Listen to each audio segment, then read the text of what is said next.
Kira dari bendera Sang Merah Putih dan juga naskah teks proklamasi ini tentunya menjadi agenda rutin tahunan dalam rangka peringatan Hari Ulang Tahun Republik Indonesia yang ke-79 dan tentunya sesuai dengan amanat dari Undang-Undang Nomor 24 Tahun 2009 ini tentang bendera dan juga lambang negara serta lagu kebangsaan.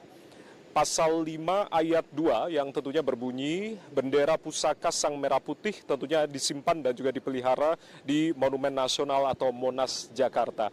Itu artinya sesuai dengan amanat dari Undang-Undang Nomor 24 Tahun 2009 bahwasanya memang bendera Sang Merah Putih yang telah digunakan dalam upacara peringatan detik-detik proklamasi yang berlangsung di dua tempat, yakni di Istana Negara Ibu Kota Nusantara, kemudian juga berlangsung di Istana Merdeka Jakarta, untuk kemudian nantinya Sang Merah Putih dan juga naskah teks proklamasi akan dibawa kembali menuju ke Cawan Monas.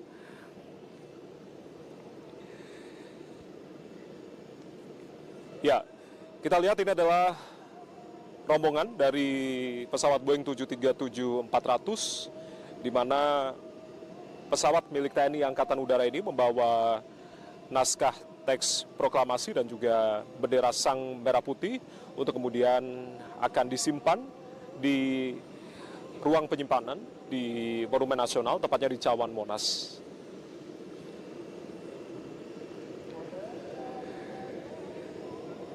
Jika tadi pagi kita sudah lihat secara bersama, dari ruang penyimpanan di Istana Negara Ibu Kota Nusantara, bendera Sang Merah Putih dan juga naskah teks proklamasi dibawa menuju ke Bandara Sultan Haji Muhammad Sulaiman di Sepinggan, Balikpapan, Kalimantan Timur, untuk kemudian diterbangkan menuju ke Bandara Halim Perdana Kusuma. Dan visual yang Anda simak saat ini adalah pesawat Boeing 737-400 yang saat ini membawa bendera pusaka, maksud kami bendera Sang Merah Putih dan juga naskah teks proklamasi sudah tiba, dan sesaat lagi bendera Sang Merah Putih dan juga naskah teks proklamasi akan turun dari atas pesawat Boeing 737-400 untuk kemudian dibawa oleh rombongan mobil maung. Mobil taktik maung ini memang disiapkan begitu saudara untuk bisa membawa dua benda, yakni bendera Sang Merah Putih dan juga naskah teks proklamasi menuju ke Cawan Monas, seperti halnya tanggal 10 Agustus lalu di mana memang pengambilan dari bendera Sang Merah Putih dan juga naskah teks proklamasi dari Cawan Monas lalu kemudian dibawa menuju iring-iringan dari mobil maung yang diproduksi oleh PT Pindad. Ini adalah produksi dalam negeri.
Ya, saudara yang Anda simak saat ini adalah rekan-rekan dari Purna Paskibraka Indonesia, Duta Pancasila yang ditugaskan untuk membawa naskah teks proklamasi dan juga bendera Sang Merah Putih untuk kemudian dibawa melalui mobil taktis untuk menuju ke Cawan Monas.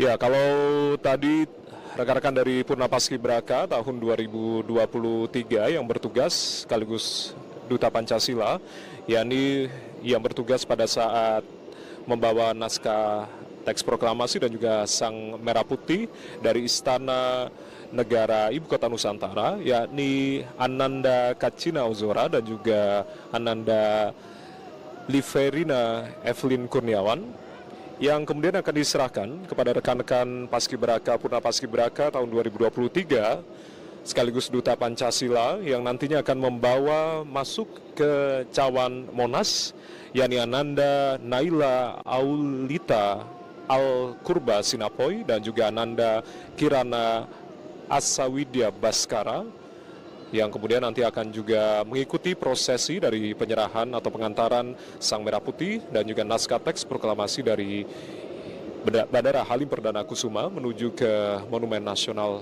atau Monas. Ini adalah rombongan dari kendaraan taktik Maung. Kepala Sekretariat Presiden, Bapak Heru Budi Hartono, juga mengikuti rombongan dari pengantaran Sang Merah Putih dan juga naskah teks proklamasi dari Ibu Kota Nusantara menuju ke Jakarta, tepatnya di Monumen Nasional. Sepertinya rombongan akan siap menuju ke Monumen Nasional.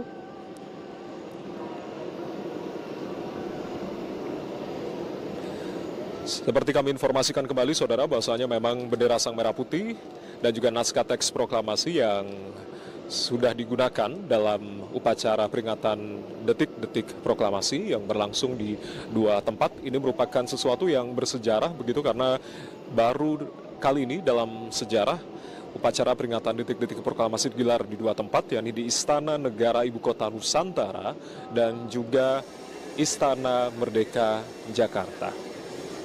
Ini juga kali pertama naskah teks proklamasi dan juga Sang Merah Putih dibawa menuju ke luar Jakarta. Kita saksikan, saudara, ini adalah perjalanan dari rombongan pengantaran kirap Sang Merah Putih dan juga naskah teks proklamasi. Dan baru kali ini dalam sejarah, begitu, pada tanggal 10 Agustus lalu, naskah teks proklamasi dan juga Sang Merah Putih diantarkan menuju ke Ibu Kota Nusantara. Kemudian hari ini kita sudah simak secara bersama akan diantarkan menuju ke Cawan Monas. Dalam sepanjang sejarah ini merupakan rute terpanjang kirap yang tentunya mengantarkan bendera Sang Merah Putih dan juga naskah teks proklamasi.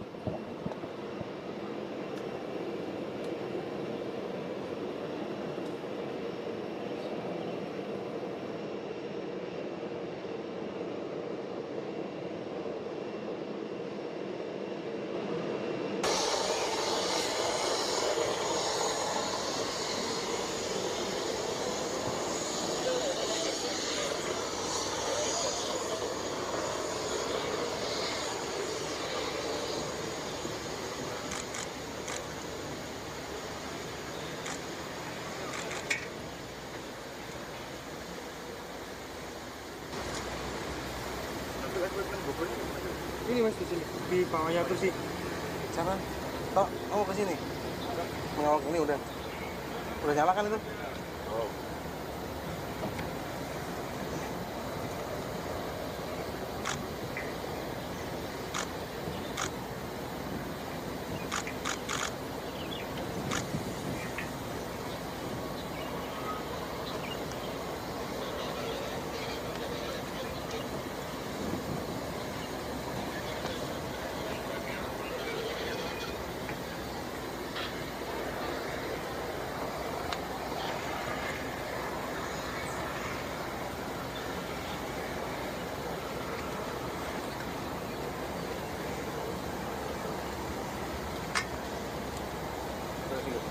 terus.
Oh.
Apa yang keluar?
maju.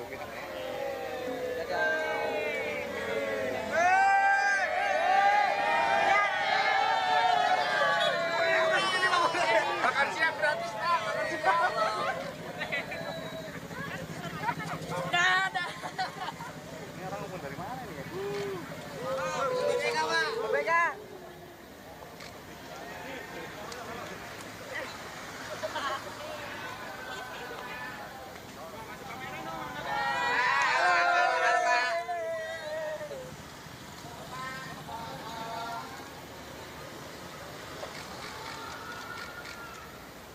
Orang dari mana nih? Hari Sabtu ini. Gitu ya.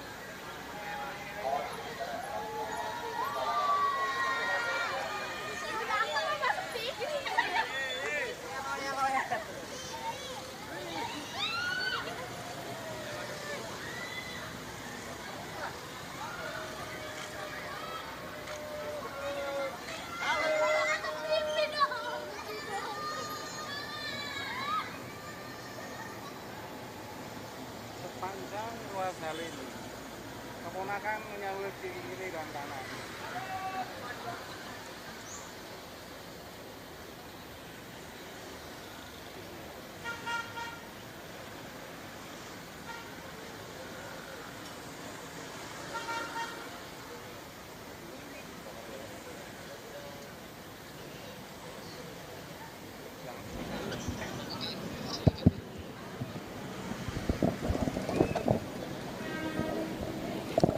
Ya, saudara, saat ini rombongan dari pengantaran kirap bendera Sang Merah Putih dan juga naskah teks proklamasi masih berada di sekitar kawasan Halim Perdana Kusuma untuk kemudian nanti akan melewati sejumlah jalan protokol di Jakarta.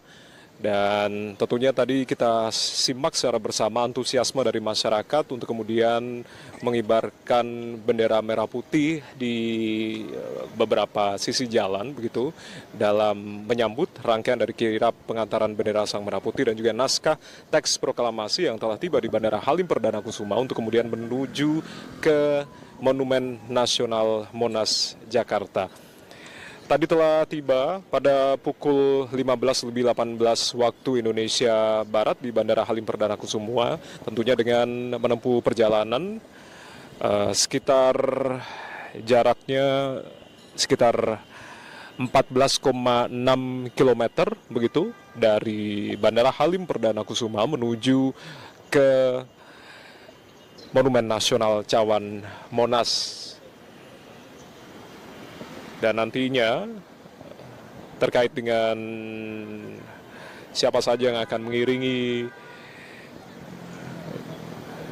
kirap pengantaran bendera Sang Merah Putih, tadi telah kita simak secara bersama Bapak Heru Budi Hartono selaku Kepala Sekretariat Presiden yang juga ada dalam iringan kirap pengantaran bendera Sang Merah Putih dan juga naskah teks proklamasi.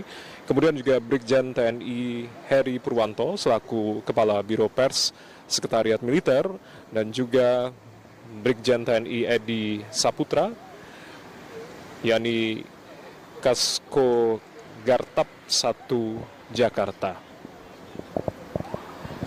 Berbicara terkait dengan bendera Sang Merah Putih dan juga naskah teks proklamasi yang telah tiba di Jakarta setelah tadi diambil dari ruang penyimpanan di Istana Negara Ibu Kota Nusantara, kemudian menuju Bandara Sultan Haji Mahmud Sulaiman di Sepinggan, Balikpapan, Kalimantan Timur, dan lalu diterbangkan oleh pesawat Boeing 737 milik TNI Angkatan Udara menuju ke Bandara Halim Perdana Kusuma. Pada pukul 15:18 waktu Indonesia Barat telah tiba dan rencananya saat ini iring-iringan dari bendera Sang Merah Putih dan juga naskah teks proklamasi akan menuju ke Cawang Monas dan diperkirakan pukul 16:30 waktu Indonesia Barat naskah teks proklamasi dan juga bendera Sang Merah Putih akan tiba di Cawan Monas. Ini adalah sejarah baru yang tercipta kirap dengan rute terpanjang, tidak hanya pada tanggal 10 Agustus lalu, yakni pengambilan bendera Sang Merah Putih dari cawan Monas menuju ke Ibu Kota Nusantara dan ditaruh di ruang penyimpanan sebelum pada akhirnya pada tanggal 17 Agustus 2024 lalu dinaikkan oleh rekan-rekan Paskibraka tahun 2024 Duta Pancasila, dan kemudian hari ini Purna Paskibraka tahun 2023 sekaligus Duta Pancasila juga akan bertugas mengiringi pengantaran bendera Sang Merah Putih menuju ke cawan Monas. Dan kami kembali menginformasikan bahwasanya memang ini untuk pertama kalinya Sang Merah Putih dan juga salinan naskah teks proklamasi dibawa menuju ke luar Jakarta dengan menggunakan kendaraan taktis Maung buatan PT Pindad. Ini adalah produksi dalam negeri, salah satu produksi dari dalam negeri begitu. Jika biasanya rute singkat dari cawan Monas menuju ke Istana Merdeka Jakarta, namun karena sekali lagi pertama kali dalam sejarah peringatan detik-detik proklamasi digelar di dua tempat, yakni di Istana Negara, Ibu Kota Nusantara, lalu juga di Istana Merdeka Jakarta. Untuk pertama kalinya, kirap dengan rute terpanjang ini dilaksanakan, yakni dari cawan Monas menuju ke IKN, lalu kemudian dari IKN menuju ke cawan Monas. Kirap bendera ini tentunya menjadi simbol penghormatan terhadap sejarah dan juga perjuangan bangsa yang menggambarkan tekad untuk menjaga kesatuan bangsa. Dan tadi kita lihat antusiasme dari masyarakat, ini adalah bukti kita sebagai rasa nasionalisme kita yang tinggi sebagai sebuah bangsa begitu. Ini juga peristiwa dari pengantaran Sang Merah Putih, ini juga sebagai lambang hadirnya sebuah bangsa. Bendera merah putih ini juga sebagai ungkapan rasa nasionalis. Terlihat tadi masyarakat juga membawa bendera merah putih untuk kemudian juga memberikan penghormatan kepada Sang Merah Putih yang akan menuju ke cawan Monas. Berbicara terkait dengan sejarah atau peristiwa dari terciptanya Sang Merah Putih dan juga naskah teks proklamasi, ini memang tidak mudah begitu. Kalau kita lihat pada zaman penjajahan kita harus berjuang menuntut tentunya sehingga kita bisa mempunyai kesempatan yang sama untuk bisa mengibarkan bendera, dan bendera juga sebagai lambang atau simbol negara. Dan ini sebagai bukti bahwasanya bangsa ini dulunya pernah berjuang dan sekarang akan terus meneruskan kehidupan berbangsa ini dengan cara menjunjung tinggi nasionalisme yang ada di diri kita masing-masing. Bendera merah putih adalah lambang semangat keberanian dan juga kesucian dalam perjuangan bangsa. Dan tentunya berbicara terkait dengan pengibaran bendera merah putih di hari-hari besar serta peringatan nasional, ini merupakan simbol penghargaan kepada para pahlawan dan juga simbol penghargaan terhadap sejarah kemerdekaan Indonesia. Sang Merah Putih tentunya telah melewati sejarah yang panjang sebelum pada akhirnya ditetapkan sebagai bendera nasional Indonesia. Dan bendera merah putih ini adalah saksi bisu perjalanan bangsa dan juga menjadi simbol negara yang paling dihormati. Bahkan sebelum berdirinya atau sebelum merdekanya Republik Indonesia, kerajaan-kerajaan di Pulau Jawa sebagian besar jauh sebelum itu seperti Kerajaan Majapahit, Kerajaan Singosari juga telah menggunakan bendera merah putih. Berbicara terkait dengan sejarah bendera merah putih atau Sang Merah Putih, bendera pusaka merah putih, bendera ini tentunya kain yang digunakan untuk bendera pusaka Sang Merah Putih ini diberikan kepada kepala propaganda Jepang di Jakarta, yakni Shimizu, dan juga diberikan kepada Ibu Fatmawati untuk kemudian dijahit. Dan pada saat itu di bulan September tahun 1944 kondisi Ibu Fatmawati atau Ibu Negara pertama Republik Indonesia dalam kondisi hamil tua dan sedang mengandung putranya pada saat itu, Guntur Soekarno Putra, yang lahir di bulan November 1944. Bahan yang digunakan untuk bendera pusaka merah putih, yakni diambil dari gudang Jepang dengan jenis katun Jepang pada saat itu, yang kemudian diberikan kepada Ibu Fatmawati. Dan dari awal ukuran bendera pusaka merah putih, yakni berukuran 276 cm sampai kali 200 cm.